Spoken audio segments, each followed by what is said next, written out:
Kalau mereka bilang nggak butuh, mau nawarin apapun mereka nganggap nggak butuh. Iya. Jadi kita buat mereka sadar akan butuh. Mulai nangkep nggak?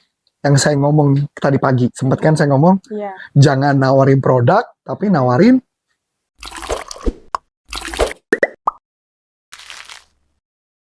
Sebelum Anda lanjut nonton video ini, silakan Anda subscribe, like, dan share kepada teman-teman Anda sehingga channel ini bisa bertumbuh. Baru awal tahun, tapi closing udah susah terus.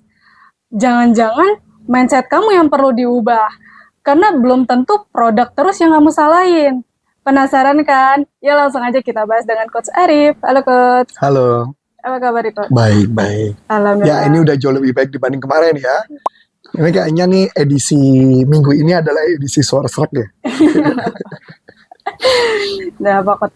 Walaupun suara-suara serak begini, yang penting Coach Arif tuh ada memberikan vibes positif kepada teman-teman untuk terus berjuang dalam penjualan. Oke, jadi gini. Bisa aja ngomongnya sales. Susah ya kalau orang ngomong sales. Ini diajarin Coach Arif. Oke, gini Coach. Jadi ada seorang sales ya Coach. Dia tuh udah berusaha keras buat berjualan, tapi tetap struggling untuk closing. Gimana sih Coach cara kita buat menganalisis kebiasaan yang mungkin menghambat closing penjualan? Ini menarik nih.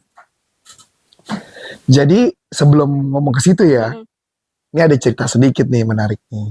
Jadi di minggu ini juga kami baru saja melakukan sebuah pelatihan di sebuah company. Nah, ketika pelatihan ke sebuah company tersebut, kami sedikit, sebenarnya itu bukan hal yang mengagetkan kami ya. Karena menurut kami, hal-hal itu sering banget terjadi di para sales.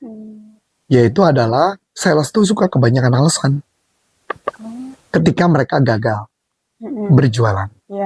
Dan lucu dan menarik adalah mereka cenderung tidak pernah melihat dari sudut mereka sendiri, tapi mereka menganggap bahwa problem itu yang terjadi karena faktor eksternal. Yang ada katanya karena nggak bisa jual karena harga mahal. Jadi waktu ketika dia ngomong itu saya ketawa-tawa sih sebenarnya.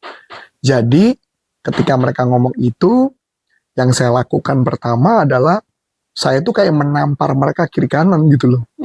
Jadi saya memberi pernyataan, tahu nggak saya bilang, yang paling menggelikan dari seorang sales selama saya menjadi seorang sales, dari posisi bawah sampai posisi sales director, dan sampai ketika menjadi trainer, dan semua selalu problemnya sama. Yaitu apa? Sales apapun yang dijual, yang memang tidak bagus, kurang bagus, selalu bikin alasan bahwa kenapa mereka gagal. Dan alasannya selalu bukan karena mereka, tapi karena orang lain, atau karena hal lain. Contoh, saya bilang gitu. Kalau barang mahal, pasti mereka beralasan. Saya nggak bisa jual karena barangnya kemahalan. Kasih harga barang murah, mereka juga nggak bisa jualan. Jawabannya, barangnya kemurahan, nanti mereka curiga dengan kualitas. Salah lagi. Mahal salah, murah salah. Oke. Produknya Cina, produk dari China. Produk dari Cina susah dijual. Produk dari Eropa susah dijual. Intinya pertanyaannya, lu mau jualan apa? Selalu beralasan. Mahal nggak bisa, murah nggak bisa, produk dari Cina nggak bisa, Eropa juga nggak bisa. Saya jual apa? Nah, ini yang sering saya tampar kepada customer. Nah, ini yang menarik nih. Aulia juga ngelihat kan apa yang saya lakukan. Bahkan kadang-kadang ketika saya sudah sangat pede ketika berjualan sesuatu, saya mau taruh harga berapapun, customer ya aja, betul nggak? Iya. Bener kan? Benar. Sebenarnya istilah mahal apa murah menjadi tidak relatif ya? Iya. Betul ya? Benar. Bahkan harga barang murah saja pun, itu belum tentu customer mau beli, betul nggak? Betul. Malah karena maunya yang berkualitas buat mereka. Tapi kan kalau kita ngomong barang saya berkualitas, semua orang juga ngomong barangnya berkualitas. Semua kecap nomor 1, nggak ada kecap nomor 2. Betul dong? Nah, jadi bagaimana mereka tahu itu adalah berkualitas? Kualitas itu kan definisinya susah ya. Barang terlalu lama dibilang bisa bertahan lama itu kualitas, bisa juga artinya kualitas hasil, bisa kualitas macam-macam. Nah, sebenarnya yang penting sebagai seorang sales, jangan nyalain siapapun dulu. Tapi introspeksi dalam diri. Itu yang paling penting. Nah, itu yang mengantar kepada pertanyaan Olia tadi kan. Sebenarnya bagaimana saya bisa tahu apa yang harus saya perbaiki dari diri saya kan? Nah, gampangnya gini Olia. Kalau saya ngelihatnya dari dua sisi. Sisi pertama dari selling cycle. Sisi kedua dari buying cycle. Nah, kalau dari selling cycle, saya ngelihat saya lagi di siklus mana. Tapi kebanyakan sales siklusnya suka ngacak. Nggak pernah urut. Selling cycle pada umumnya, yang pertama tuh namanya prospecting. Prospecting itu isinya apa? Database. Mengkontak, bikin janji temu, itu prospecting. Yang kedua adalah menggali kebutuhan. Nah, kadang-kadang sales enggak. Langsung masuk sales siklus ketiga. Gitu ya. Sales siklus ketiga apa? Adalah presentasi. Nah, jadi lucu. Prospek, langsung presentasi. Jadi menggali kebutuhannya kadang di skip. Menurut mereka, bertanya, Anda butuh apa? Itu sudah menggali kebutuhan. Belum. Nah, habis itu mengatasi keberatan. Kemudian terakhir adalah closing dan negosiasi. Itu dilihat dari sudut selling cycle. Tapi sebenarnya yang paling benar adalah ngeliat dari buying cycle. Buying cycle contoh. Yang pertama adalah sadar bahwa mereka butuh. Itu tahap pertama. Nah, sadar mereka butuh adalah apa? Kalau mereka bilang nggak butuh, mau nawarin apapun mereka nganggap nggak butuh. Jadi kita buat mereka sadar akan butuh. Mulai nangkep nggak?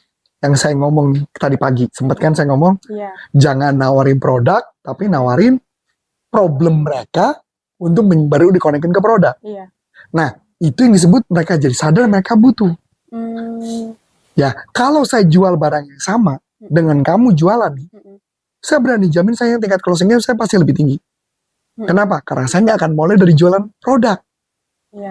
Tapi saya jualin problemnya, kebutuhannya. Itu yang membedakan. Sama sini, oke? Nah, berarti bagaimana kita tahu bahwa kita problem? Lihat dulu problem di awalnya yang bagian mana. Kita bisa nggak membuat mereka butuh?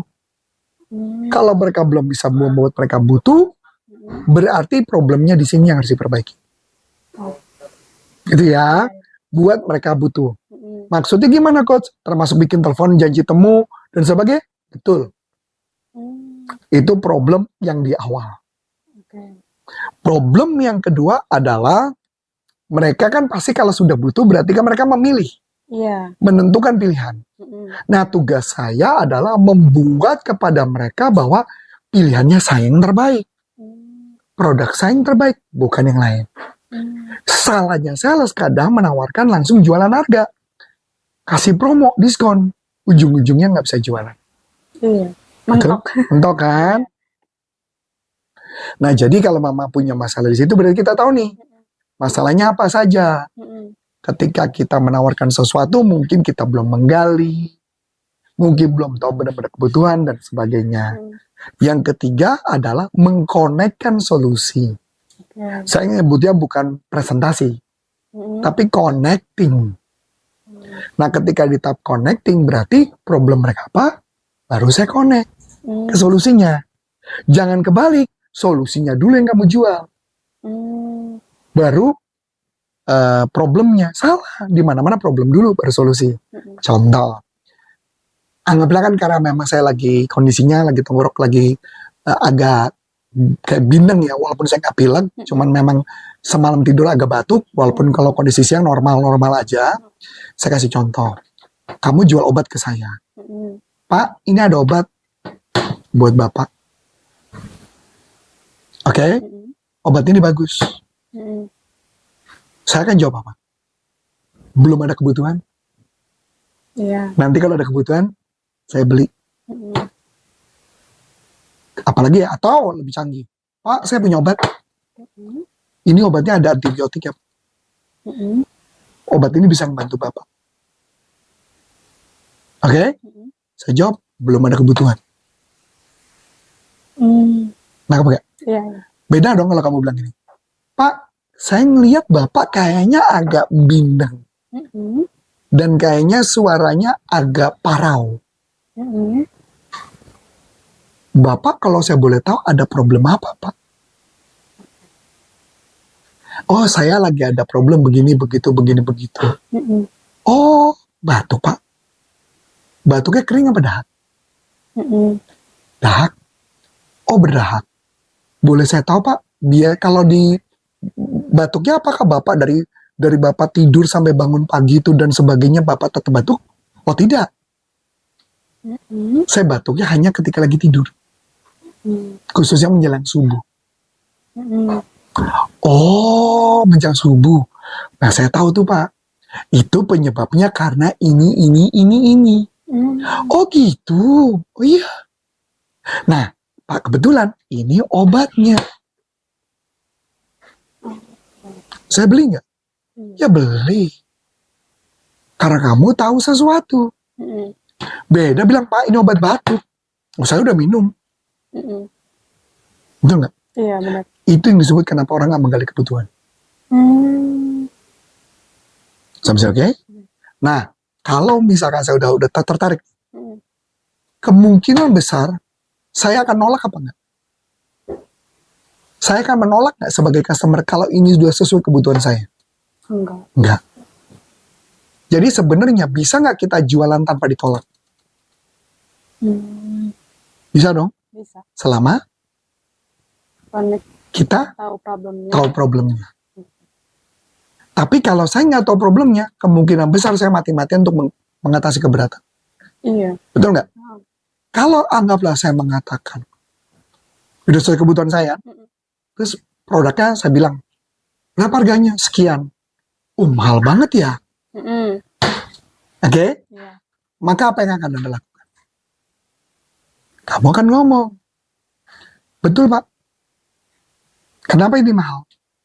Karena produk ini mengandung ini, dan ini. Ya tapi mahal. Ya saya mengerti. Bapak udah berapa lama batuknya Pak? Oh sekian lama. Udah minum obat apa aja? Udah minum obat A, B, dan C. Hasilnya? Oh tetap begini. Udah habis berapa Pak? Oh saya sudah habis segini. Bayangin Pak. Bapak udah habis segitu kan? Dan Bapak beli lagi mungkin obat yang murah lagi. Berarti berapa yang akan Bapak habiskan? Sedangkan Bapak kalau beli obat ini harusnya bisa membantu Bapak menyelesaikan masalah Bapak tanpa Bapak perlu mengeluarkan biaya lebih banyak daripada itu. Walaupun katanya murah berkali-kali, tapi secara ekonomis Bapak lebih murah. Kenapa? Karena bisa menyelesaikan masalah. Jadi mahal nggak? Nggak jadi mahal kadang kan? Enggak. Nah itu maksud saya. Mau dapat poinnya? Jadi kenapa barang dianggap mahal? Karena kita tidak mengerti. Karena tidak menggali. Benar. Masuk akal? Nah, jadi itu gambarannya. Jadi closing mah gampang. Yang penting di nomor 2-nya yang harus kita gali. Jadi problem sales kita tahu dari sana. Begitu jawabannya. Oke nih. Wah benar-benar menarik banget. Kayaknya ini bahkan dicontohin langsung ya dari Coach Arif ya teman-teman. Jadi kalau misalkan memang sebenarnya kalau closing itu tergantung kita bisa buat mereka tertarik, merasa butuh atau enggak dengan produk kita. Jadi jangan nyalain dulu produknya. Benar ya Coach? Nah mungkin cukup sekian dari aku Aulia. Dan saya Coach Antoni Sarif mengucapkan terima kasih, sukses buat Anda dan sampai jumpa. Salam performance. Bye. Bye-bye.